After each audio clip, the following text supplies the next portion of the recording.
പുഞ്ചിരി സദഖയാണെന്ന് പഠിപ്പിച്ചത് മുത്തുനബി സല്ലല്ലാഹു അലൈഹി വസല്ലം തങ്ങളാണ്.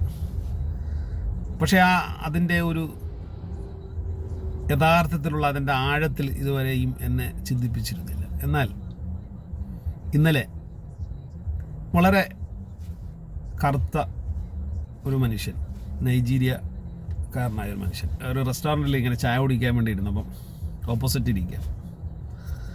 അപ്പോൾ അദ്ദേഹം ഞാൻ മുഖത്തേക്ക് നോക്കി, അപ്പോൾ പുഞ്ചിരിച്ചു, വിശേഷങ്ങളൊക്കെ ചോദിച്ചു.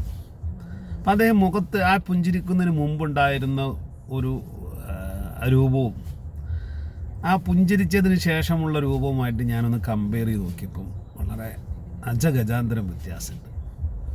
അപ്പം എന്നെ വളരെയധികം ചിന്തിപ്പിച്ചു. പുഞ്ചിരി എത്രത്തോളം മഹത്തരമായ ഒന്നാണ്.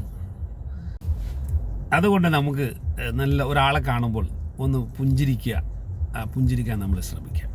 പുഞ്ചിരിക്കുന്നതിൽ എന്താണ് പിശുക്ക് കാണിക്കുന്നത്? എല്ലാവരും ഒന്ന് കാണുമ്പോൾ നമ്മൾ എല്ലാവരെയും കൊണ്ട് വഴിയെ പോകുന്നവരെ മുഴുവൻ കണ്ണു നോക്കിയിട്ട് ചിരിച്ചാൽ ഒരു പ്രാന്താന്ന് പറയും.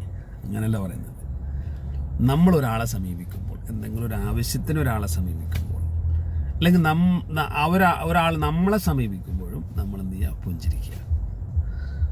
നമ്മൾക്ക് പരിചയമുള്ള ഒരാളെ കാണുമ്പോൾ, അയൽവാസിയെ കാണുമ്പോൾ, സുഹൃത്തിനെ കാണുമ്പോഴൊക്കെ നമ്മൾ പുഞ്ചിരിച്ചുകൊണ്ട് സംസാരിക്കുക. ഈ പുഞ്ചിരി നമ്മുടെ ഒരു നിത്യശീലമാക്കി മാറ്റാൻ നമ്മളെല്ലാവരും ശ്രമിക്കുക.